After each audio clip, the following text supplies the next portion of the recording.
to an episode of Talk Nurse with me. I am Nurse Laney. I will be your host for this series on my channel where I go over various nursing related topics, some things that I think that are not discussed enough and in detail enough for newer nurses or just nurses in general, some things that we don't spend time talking about.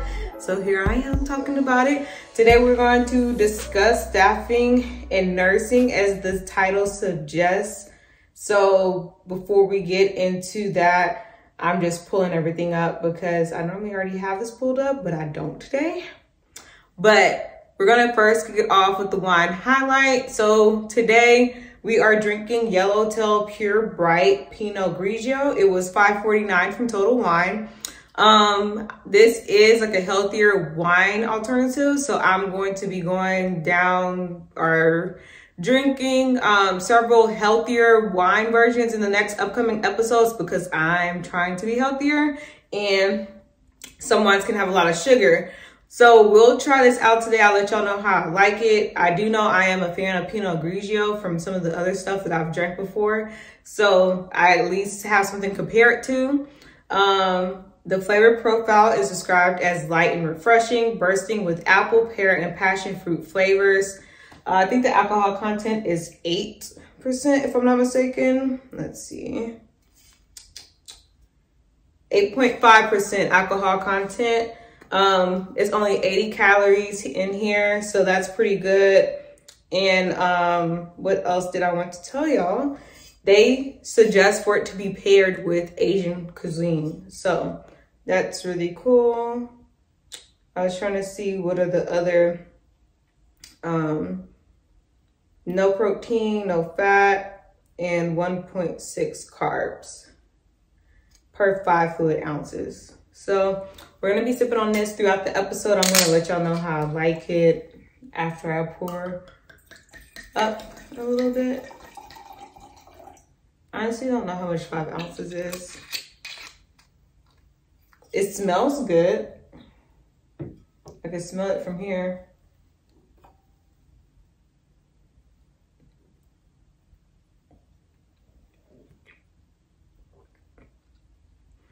It tastes the same. If y'all been watching my episodes, y'all know that I did one with Barefoot Pinot Grigio. It tastes similar to that actually, and but I think it's not as intense. But with the Barefoot, I think it was like 12% alcohol content, and this one is 8%. So that might be why. But I actually like it, so that's good for me because I know I do like Pinot Grigio, and it's $5. It's healthy alternative. So if there's a healthier alternative, then I'm going to do the healthier one. You know what I'm saying? So y'all, we're gonna talk about staffing and nursing, and I'm kind of passionate about this topic. I don't know how long this video is gonna be. I've been dealing with some things at work lately that have impacted me because of staffing, as I'm sure a lot of nurses out there can relate. So we're just gonna talk about it. I want y'all to comment down in the comment section how you feel about it and what your ideas are, if you agree or disagree. I want this to be somewhere we can talk about things and discuss things and go back and forth while being respectful. So that's the whole point of the Talk Nurse with me. I'll tell y'all my opinions about things, and I want to hear y'all's too. So we're first gonna start off with the fact that there's a nursing shortage, which I'm sure many people are aware of now. And I don't know, I'm not gonna, well, there's several things to contribute to the nursing shortage. So we'll just talk about that really quickly. So with the nursing shortage, I don't know how long that's been going on, but it's been going on for a while. And some of it is due to an aging population. So a lot of people are getting older, patients and workforce. So, I mean, you could go both ways with that. Since more people are living longer lives, and there's a lot of other things that we're, encountering in life that are different than before. People are living longer and have more complex disease processes. So now you have more patients. And when you have more patients, you need more nurses in turn. Healthcare has advanced to the point of, like I said, like people are living longer. You know, before people would just die from certain things. Whereas now we're able to combat that with some of the medical advances we made throughout the year, thus us having more patients. In turn, I guess, you know, with the baby boomers and stuff, they're getting older. A lot of them are retiring or, you know, should be retiring, or they're not working bedside and stuff like that. So there's not, like, our generations do not compare to the amount that they had as well. There's also a nursing shortage. I was going to say due to cost cutting, but I don't know. Nowadays, things are kind of odd because a lot of people are quitting bedside to do other things. I feel like there's other avenues of nursing that didn't necessarily exist prior to more recent times. And a lot of people are exiting bedside nursing for various reasons and pursuing either other careers or other avenues in nursing. And as far as cost cutting though, I'm not really too sure about that, because I'm like, some people are getting paid more because they're doing agency and travel work. But I will say you doing travel and agency don't change the staffing that goes on in the hospital. So I'll just say that a lot of people are moving from bedside nursing to other alternatives and or leaving the nurse world entirely. And then I mentioned already before about the increased acuity level. So those are just some things that have contributed to the nursing shortage. And because of this arises problems. So problems related to reduced staffing is that patient safety is an issue, this period. With reduced staff, you can't be as thorough as a nurse as you would like to be because you might have an increased patient load coupled with the acuity level and things of that nature. So you're not able to round as much as you might like to round, and therefore you're spending less time with your patients, thereby making them less safe. Dun, dun, dun. They all go together. Also, problems with reduced staff in relation to nurses is that there's increased stress, which leads to burnout, thus also leading to people quitting bedside. So it's just like an ongoing cycle of a lot of things going on. And also there's a lot of work site related injuries due to fatigue and stress. Some people are picking up extra to alleviate the unit. They know, like, you're short. Okay, let me pick up some overtime, help my unit out. You pick up so much overtime, you are dealing with everything you've dealt with in a normal 12-hour shift, but now you're adding more to your plate because you're picking up extra. So you're seeing more. You're not getting those rest periods that you necessarily need. So that all goes together. And also in relation to the worksite related injuries, I mean, and putting that back to patient safety, that also creates more medication errors and things of that nature, with you not being able to be as detail oriented as you might have been with a better staffing situation. You're cutting corners. You might be missing things because you're trying to expedite processes and a lot of things of that nature. That's just some of the ones that come off the top of my head. Y'all let me know down in the comment section, what other problems in relation to staffing do y'all see arising on the patient side and on the nurse side? Now, with that being said, the advantages of appropriate staffing is basically kind of like the opposite of what the problems are. So with the advantages, there's reduced mortality rates because you're able to spend more time with your patient, you're able to care for them more, you know, you're able to be more detail oriented, you're able to, you know, put 2 and 2 together, whereas when you're not appropriately staffed, you might not be able to connect those dots because there's a lot of dots to connect. There's a reduced length of patient stays. That kind of goes back to being more on top with your patients, because you're more assertive, like you are noticing more things that are delaying the patient's stay in the hospital, but you're not able to give that attention to it if you are not appropriately staffed and you're trying to take care of multiple people.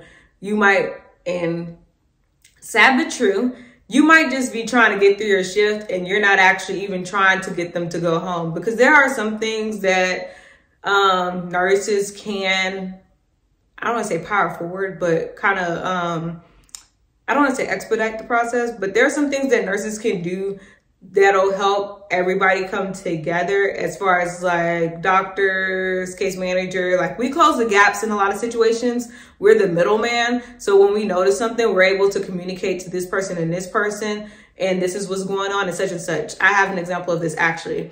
So last time I was at work, I did have a patient.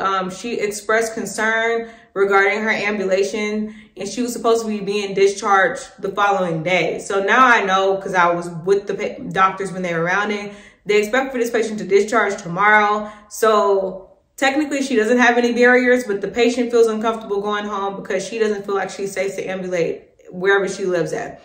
So me as a nurse, I expressed that concern. She didn't tell the doctor this, but she did tell me. So I expressed this concern to the doctor, and I'm like, hey, can we get a physical therapy evaluation on this patient? Because they can recommend if she should get a walker or a cane or wheelchair, whatever, and then they can put in their notes what they recommend. The case manager can follow up with that and give them the resources they need to be successful going home, so they won't come back and things of that nature. Now, had I not been there or not been paying attention enough, or I was caught up in other things and she didn't even feel comfortable expressing that to me, she might have waited until she was literally about to be discharged and then said, oh, hey, by the way, like, I don't think I'm safe to go home.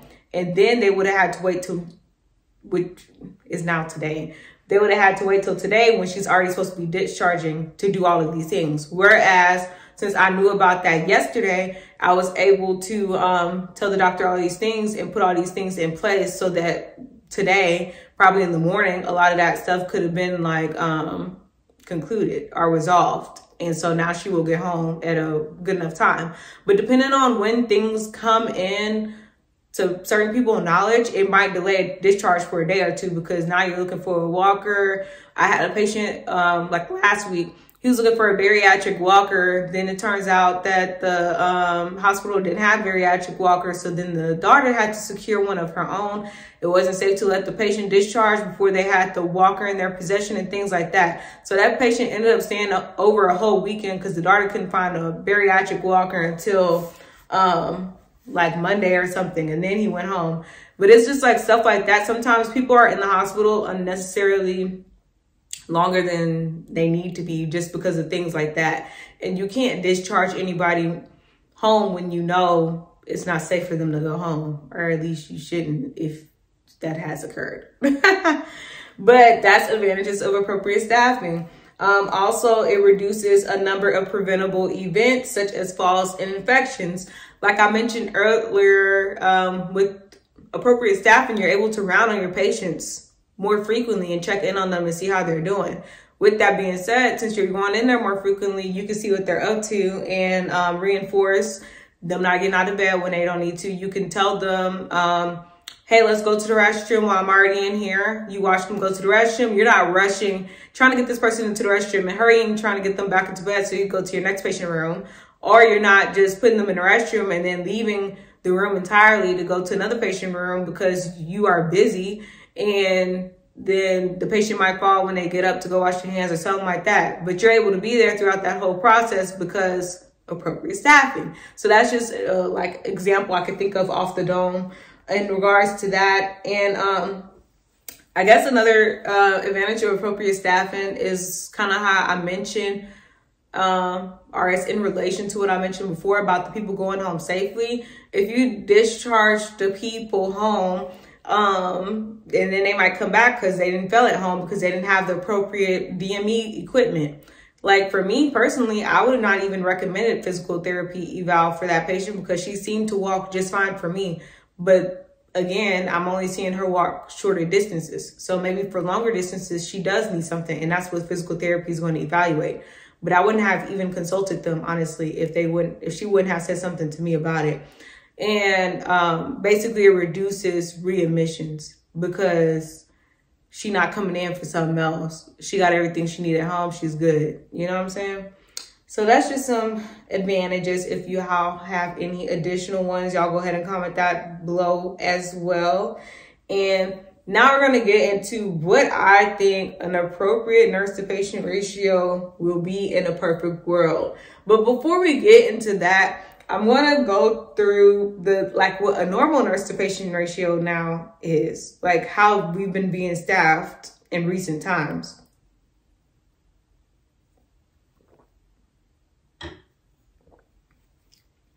So in recent times, depending on your facility, I did want to mention this too, Texas doesn't have any rules in regards to staffing. Texas is not nurses' friends. I just want y'all to know, because I didn't know all of this until after I became a nurse, and actually more recently. You have no rights really as a nurse in Texas. You do what your facility say, and they can fire you without giving you cause. It's an at-will state. They can fire you just because they want to. They don't have to give you a reason. They could just fire you. So that's one thing. The other thing is there is no cap on patients that a nurse can receive in Texas. There's no laws against that. What it is that the facilities decide what they feel is appropriate. Now, I'm gonna have to do a little bit more digging so I can see how I can say what I need to say to the right people. But right now, I feel like in your everyday facility in Texas, med-surg, I'll just go ahead and say it's 1 to 6, most likely. IMU 1 to 4, and ICU 1 to 2 or 1 to 1, depending on the ratio. But I have seen it, I mean, depending on the acuity level, but I have seen it where some ICU nurses have taken up to 3 patients.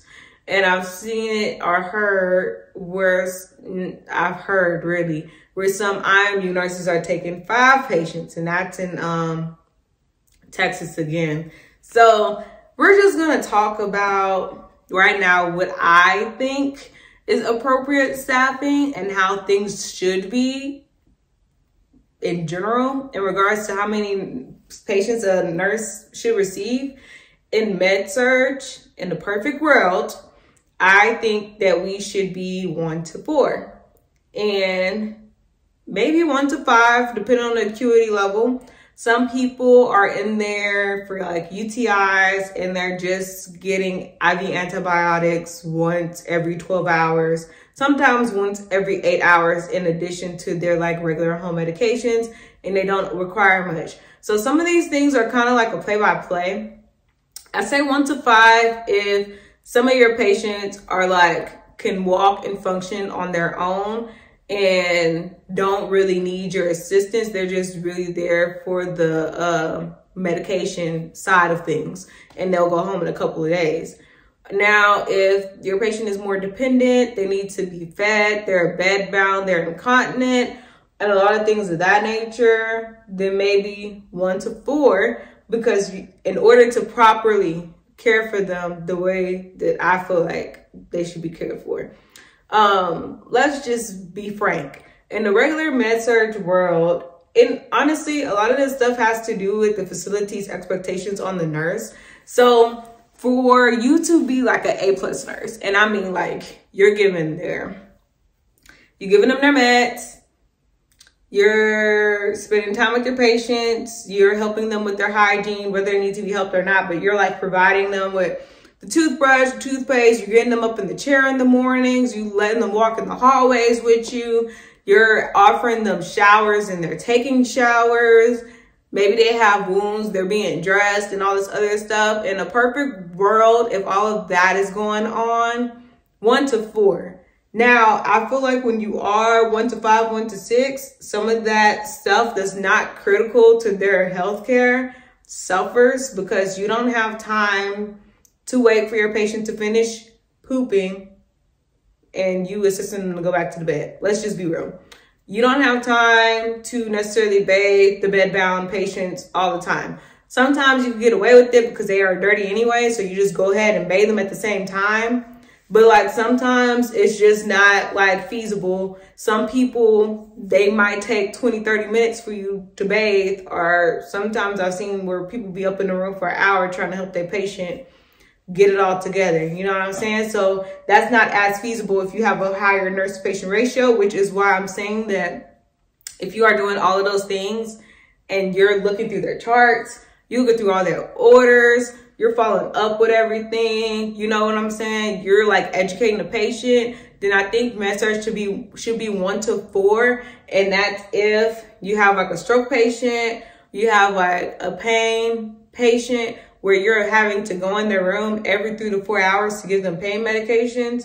You got a patient who's getting blood transfused multiple times throughout the day, or you're replacing electrolytes multiple times throughout the day, or if you have patients that's on multiple antibiotics that you're having to hang throughout the day, or if your patient is like altered mental status and you're having to keep reorienting them. I think those should be 1 to 4 in a perfect world.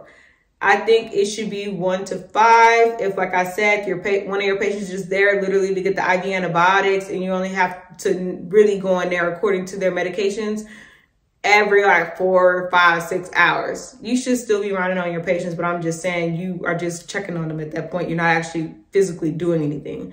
So also with the 1 to 4, I do want to add patients with multiple wounds. So like those nursing home patients that come in with like 10 wounds, and you have to dress them every 12 hours or every day, however you want to divide it up between the shifts, those should be 1 to 4 too, so that they can really just get the care that they need, in my opinion. It's my world, guys. Ladies' world, it's my world. In regards to IMU or PCU, whatever you call it, I think you should be 1 to 3. I have had 4 patients before as IMU, I believe, but I've also had 3 patients as IMU, and literally it's a perfect world. It's like, this day is great. They're all hooked up to the monitor, so that's your vitals. You know, you just get the temperature, or you should have a tech, so you don't really have to, but even if you didn't, it's just temperature and glucose checks. And then it's like whatever medically they got going wrong with them. I mean, you're able to spend more time with them. That's the point of all of this. When you have less patients, you are able to focus more because you have less patients and less to remember. You're able to spend more time with the patient. You're able to spend the time looking through their chart more to connect the dots that are not being connected by previous shifts. We ain't talking about that today, but I'm just saying.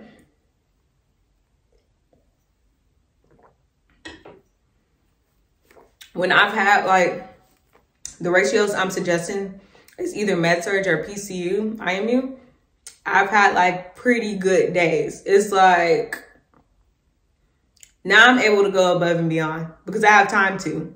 But when that's not the case, then it's just kind of like, is it stat? Is it timed? Is it emergent? Is this patient going to die if I don't do this? No. Okay, it's going to have to wait till later in the shift or maybe next shift. And that's just being brutally honest. As far as ICU, I've not actually worked in ICU before, but from what I can see just from the times I've floated there, 1 to 2, if they have a downgradable patient that they're just monitoring and maybe they'll downgrade the next day. Other than that, 1 to 1. If they're more complex and depending on what all kind of tubes and stuff they got going on. When I went to ICU one time, I saw somebody who was on all these drips. It was about 8 drips, I felt like. I'm not even exaggerating. Those patients should be 1 to 1. If you just on like 2 drips or something, fine, 1 to 2. But this is just what I'm thinking. If you're an ICU nurse, go ahead and comment down in the comment section and let me know what you feel like is an appropriate ratio for your specialty, I guess you could call it. I'm not going to comment on labor and delivery because I have no clue what's a good nurse-patient ratio with y'all. So y'all too, go ahead and comment down below. Basically, rep your hood, rep your unit down in the comment section. If I didn't include it, I only spoke on ones that I am familiar with.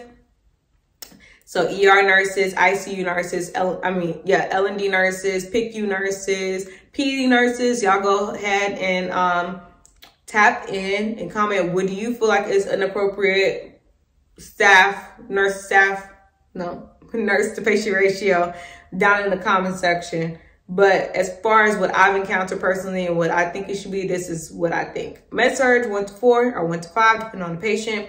IMU 1 to 3, ICU 1 to 2 if it's a downgradable patient, and then one-to-one also for ICU if they're a little bit more complex. And the reason of all of this is the less patients, the more time you get with them. So you're able to prevent a lot more things. Whereas with more, you're spread thin. So that's just kind of the reason why, like, the lower is the better. But also you have to be somewhat reasonable too, because it's like, okay, like if it's med surg and you got 1 to 3, it's like, really? Like, you don't really need to be 1 to 3 as med surg. Let's just be honest. 1 to 4 is pretty good. Like I said, if you're doing all the baths, you're doing all this stuff. That's why I said it depends on what kind of patient you have, because sometimes 1 to 5 in med surg is not that bad if you really know how to time manage. Me and Paige, if you guys watched that video, we talked about in that video how some patients don't need the same amount of time. So whoever's doing the assignment, you just have to take that into consideration.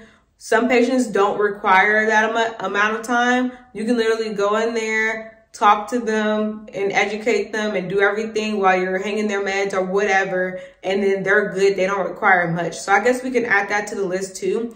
If it's a needy patient, then maybe they should have a lower nurse to patient ratio. If you try to keep your patient satisfaction levels up. I mean, like if you're not trying to worry about patient satisfaction, then that don't really matter. So that's what it's all coming down to.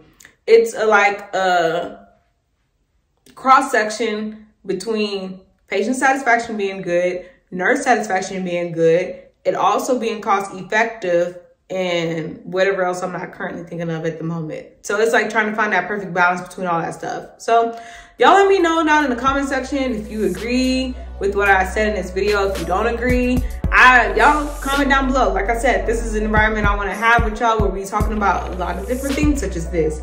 Subscribe to my channel if you have been watching 2 or more of my videos. I have been saying lately, you might as well just hit the subscribe button if you're gonna stick around and watch my videos anyway. Get your updates whenever I upload. Like this video if you like this content, and I'm gonna see you guys next week.